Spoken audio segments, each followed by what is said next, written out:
And we're coming back to you live from the park. I'm Zach. And I'm Sean. We had to right then. you had to. I love how the intro always has to start now with like something like that. It has to. It's every time now. Sean, what's up? I have a story to tell you. Wow, today. story time from Zach? Story time. I'm with excited. Zach. Go ahead.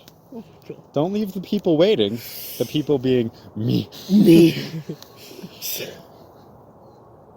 I'm laughing just thinking about it. Okay. I'm scared now. So me, Clay, Anna, and Jacob decided to go get tacos the other night. Mm-hmm. Then go back and watch a movie with Clay's. Mm-hmm. So we go out. And we ended up going to Taco Bell, and there is like it was on Tuesday, which was 4/20, and there was 1 million people at Taco Bell. Sure. And so we were like, okay, we're not waiting in this line. So we left, and we went to Wendy's. You know, like where the spicy nugs are. Sure, of course. Hashtag not spawn, but could be spawn. And so we do our orders, and Jacob's like, man, I'm not about that chocolate life. Can I get a vanilla frosty? 3 seconds later, Jacob screams, wait, no! I want a chocolate frosty! What the fetch? But Clay had already ordered, and the people had just left. Like, it was like the perfect timing. And what the fetch? And so Anna starts laughing, we all start laughing, and then the guy starts coming back, and Jacob starts climbing over the seats. He's like, wait! I want chocolate! What the fetch? And so basically, Jacob is an introvert's worst nightmare when it comes to taking orders at fast food. Holy crap. Not only was I extremely embarrassed, Anna was basically hyperventilating with laughter throughout this. And the best part was... It's not even the best part of the story. Oh my gosh. This guy comes back. Cause, like, the window was closed, but like I'm sure they could hear Jacob screaming, no, I want chocolate! Losing his mind. He comes back, he's like, 420. And Clay's like... And Clay was saying that was like the total. He's like, it's actually... And he's like, oh, yeah, bro.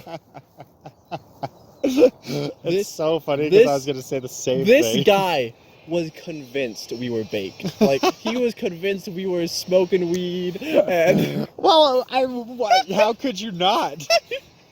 No, the best part is, like, we think that's the end of it. We're dying of laughter. And they're like, oh my gosh, he thinks we're baked. It's so awkward. And so he comes back with our... to hand the drinks and stuff through the window. Uh-huh. And he's like, just be careful out there. There's a lot of cops out there tonight. Like, yeah, man. Thanks, dude. Thanks, bro. So Clay's listening to him and his the co-worker over there with him through the window. Uh-huh. And the co-worker asks, he's like, oh, this guy's really big. He's like, heck yeah, brother. These guys were just completely convinced that we were on drugs, and oh my gosh. I mean, to be fair to them, most of the time when we are all together, I am convinced you guys are all on drugs. Point of example. Neighbor!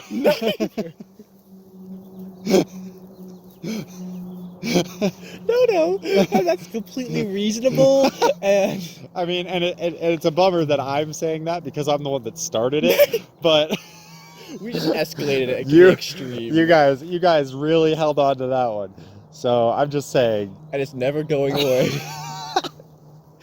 I will like to say, Jacob did get his chocolate frosty. Oh, thank because the vanilla machine was broken. Oh, okay. Thank heavens we have a conclusion to this story. I was really worried. Yeah. Just for the people out there that were like, did Jacob get his chocolate frosty? I don't know. He did. And to the expense of the rest of us. But wow. And that kind of brings me to the topic of stuff I want to talk about today, Sean. What? And now to flawlessly transitioning into talking about The mysteries of the universe. You're not wrong. No, but this whole thing got me thinking about like misconceptions Okay. and just like or like and because I have another example kind of like this that like kind of feeds into this idea. My family plays D&D together every weekend, and my sister's husband invited one of his friends to join us the other week, and it was fun. Like I've met him before. He's fun, but he's like not LDS. He drinks stuff like that. Sure. And so he was like drinking throughout the whole night, but like before, like we had only been in the call for like maybe 20 minutes, and he was just like, you know, you guys are so funny. I'm tempted not to drink. Wow. And so like this, I feel like this misconception as well of like you, in order to have fun, you have to go out drinking and get wasted and stuff like that. Mm-hmm. Or even better yet, the example of you have to be interesting to have a podcast. Because trust us, you do not. As a co-host of a podcast with over 100 episodes, I can indeed say that's not true. That's that's an interesting concept to ponder about. And I guess my question is, what other like common misconceptions are there? And my thought was like, can they be harmful? So, I just wrote on Tuesday. I wrote my part of my group paper for social psychology. So you're basically an expert on this topic. Well, kind of actually, because the parts that I was writing about was defining heuristics that we people use, and a heuristic is just like a mental shortcut, so that our brains don't have to process the great complexities of everything. It simplifies things. Okay. So there's two heuristics that our brains use, at least that is discussed within my textbook, basically. One is the representativeness. Woof. Big word, Sean. I'll call it the represent Are you okay there? heuristic. And the other one is the availability heuristic. And the representative one is our brains, when we see someone and they seem like they match some kind of occupation or group, we assume they are part of that group.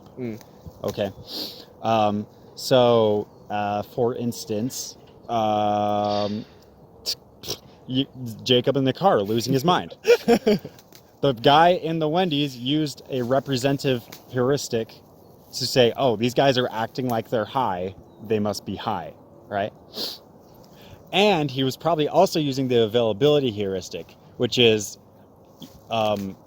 recent knowledge will seem to outweigh the true facts. So he knew it was 420. So it seemed more likely kids in the car. that people would be high on that day than another day. And so he assumed that you guys were high. So there are those two heuristics that we use. I know no one asked for that. But there it is. Sean, you have just enlightened all of us ignorant. What the heck was that? I had like dirt fly in my face. Thanks, It was a little poopy, and I broke it and threw it, and it just dispersed like a smoke bomb into your face. That was a squeak. That was such a high and loud squeak. Oh my gosh. That was a 10 out of 10 squeak, Sean.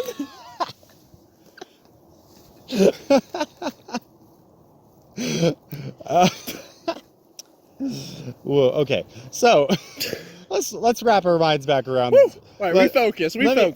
Now that I've had a chance to think about why I talked about heuristics, I can discuss your question. Here's why I bring it up. Okay? These are things that our brains almost automatically do. And because of that, they are good. They are good in the way that you just cannot understand everyone just by looking at them. There's no way to, and if you tried to, your brain would explode. Okay. There's no way you could go about normal life without using these heuristics. It's impossible. I've never used one in my life. You would not be. Well, that explains a lot about your life, doesn't it? Because I was gonna say you would not be able to function. That explains a lot. But obviously, you can see some of the issues with that. You're assuming things about people, and when you assume things about people, it makes a donkey out of you and me, right? Oh gosh. So It's a 3.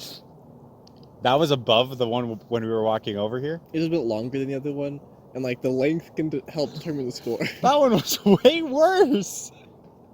Well, maybe it sounded better to me, but You're like it felt insane. worse to you. You're a madman.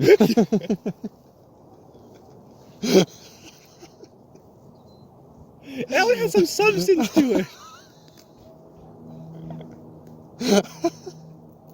Not a lot, but it was there. Allison, please rate the burp. Let him know that he's wrong.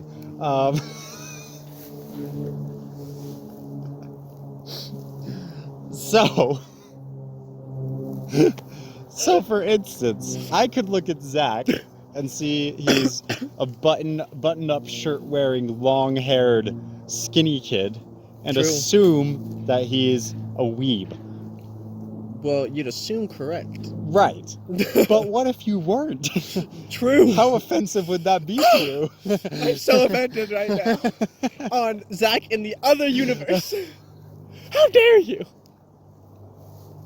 Don't worry, I got you, other me. I'm so sorry.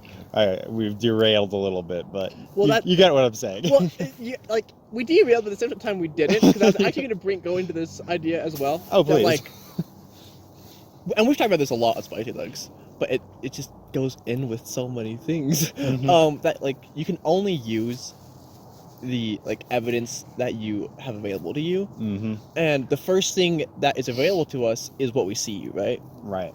Unless, like, they're behind you and they go, "Hey!" Then you have your hearing. I guess that's true. But when you meet someone for the first time... Or it's a situation where you're blindfolded and you have, like, things in your ears, and then they come up and grab you and pull your tongue out so you taste them first.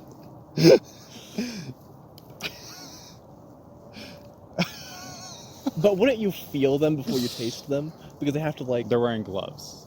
Well, you'd feel the gloves. They use one of those long grabby things. You assume it's a T-Rex at that point.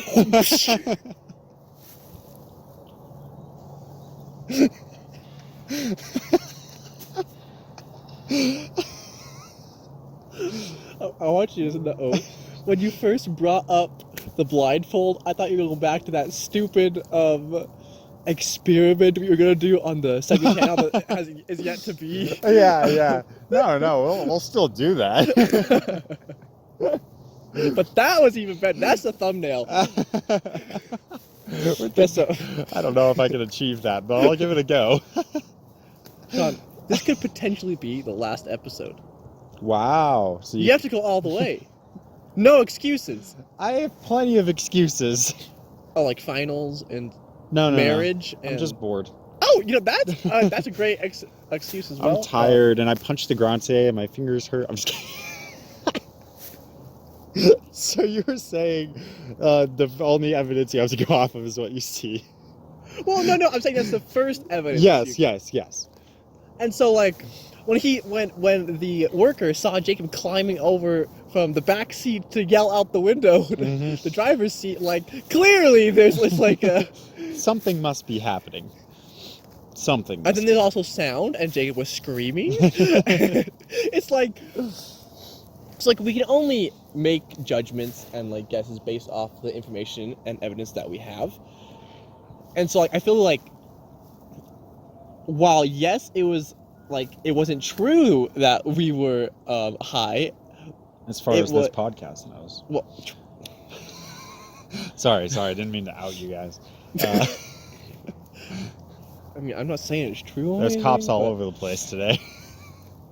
Shoot. Never done drugs. Just throwing that out there. So, I this question came to my mind. I said earlier that we use these heuristics. It's almost an unconscious thing, and because of that, like, we need them in a lot of ways. But my question is, should we suspend those more often?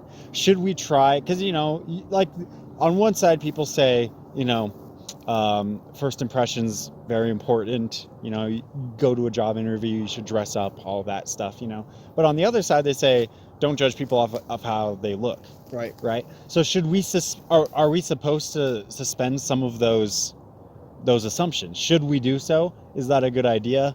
Will that just make us more ignorant to the world, or will that make us less judgmental? I don't know. What's your opinion on that? So, I think it's a double-edged sword. And I think there are benefits and also cons to both sides of it.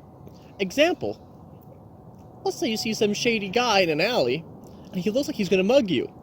Should you suspend your belief that is a sketchy guy in the alley who might mug me, and go get mugged, or well, you don't know you're gonna get mugged. Maybe you should ask. Or should you go up and ask him and be like, "You planning to mug me? I thought you were really sketchy when I first saw you, but I'm really trying to be a better person and overcome my first instincts with people, and then he mugs you, and then it's over." Well, now I know he was planning to mug me. So, at least I didn't judge him for that. No, so I do think there is some good in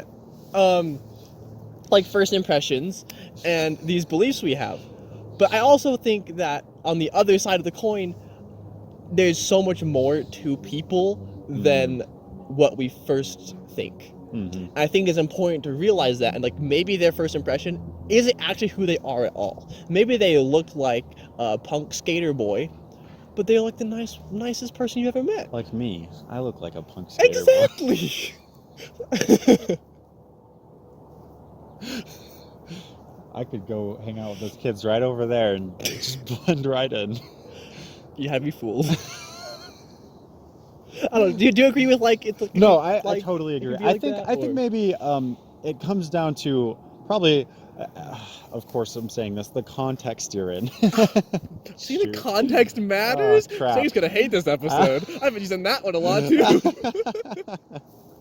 But I think it comes down to that, because on one end there's the dark alley mugger guy, but if you see the same guy and he's going in for a job interview just where you're working, and you immediately assume the worst things about him, but he's going for a job interview, then maybe, and he doesn't have a gun with him. How do you know? Then maybe you should suspend those assumptions a little bit, and you probably shouldn't, if you're in a situation where it's more it's at work, it's at school, it's whatever, you probably shouldn't immediately assume people are bad and treat them as such. You probably shouldn't. Right. That it feels stupid to say it, but yeah. Wait. So. I'm doing it wrong this whole time. Crap. Every time I see Zach, I'm like, oh, what a bad person. Gosh, freaking Sean again. Oh, gosh. With his beautiful eyebrows and. You live them out of this. I can't. I've been riled with them ever since the day I met you, Sean. Sam. Those eyebrows be popping. They are bleak. Like kablow, right on your face.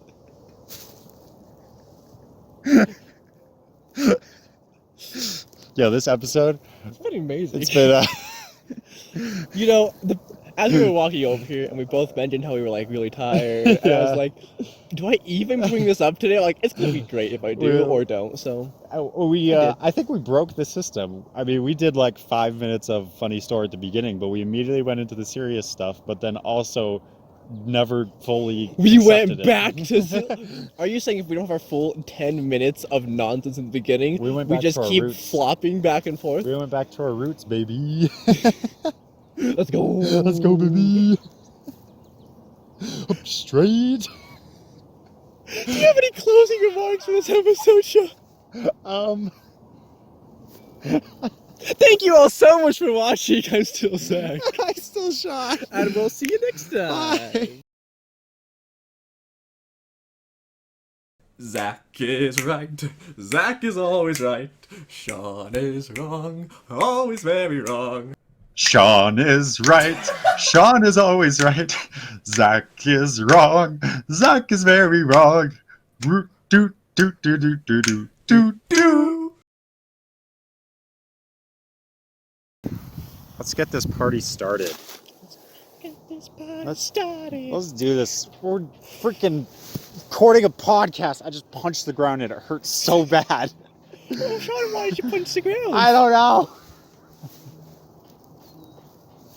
Sounds like a personal problem. Dude, you're not wrong. I broke the rule I learned in 2nd grade. You want to hear the rule? Yeah, what was the rule? This is like one of the few memories I have from like Eagle Crest. Was it Eagle Crest? It might have been 3rd grade. But someone would come in, I think weekly, I'm not sure how often, and they would have a puppet made out of just like a lunch bag, Okay. right? And where they would like tape on, whatever, a face. And the puppet would teach us some lesson. And I don't remember any of them except for this one. And I don't know why I remember this one, but it was, the puppet was like, if you ever get angry and you feel like you need to hit something, don't hit a person, because that's mean. You don't want to hurt anyone. But don't hit anything hard, like a wall, because that could hurt yourself. Punch your pillow. It says, like, punch your bed, punch things that won't get hurt or will not hurt you. And this really stuck with you throughout the years. It's stuck, man. I mean, I'm talking about it now. Every time Sean's angry, he's like, "Oh, I can't punch that." Dude, I'm not even joking. I legitimately have had the thought when I'm like so pissed, I'm just like, I can't punch that. That's a hard thing. So what do you do when there's nothing soft to punch? Do you punch the air? I don't know. It didn't go that. If it did go into that much detail, I do not remember. That wasn't the important part. It was basics, for simple-minded people like me.